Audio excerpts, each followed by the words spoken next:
ಉತ್ತರ ಕನ್ನಡ ಜಿಲ್ಲೆಯ ಯುವಕನೊಬ್ಬ 25ನೇ ವಯಸ್ಸಿಗೆ ನ್ಯಾಯಾಧೀಶನಾಗಿ ಆಯ್ಕೆ ಆಗಿದ್ದಾರೆ. ಈ ಮೂಲಕ ಇಂದಿನ ಯುವಜನತೆಗೆ ಮಾದರಿಯಾಗಿದ್ದಾರೆ.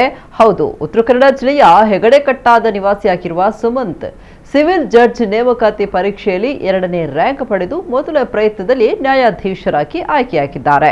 ಡಿಸೆಂಬರ್ನಲ್ಲಿ ಅಂತಿಮ ಪರೀಕ್ಷೆ ನಡೆದಿದ್ದು ಜನವರಿಯಲ್ಲಿ ಸಂದರ್ಶನ ನಡೆಸಲಾಗಿತ್ತು.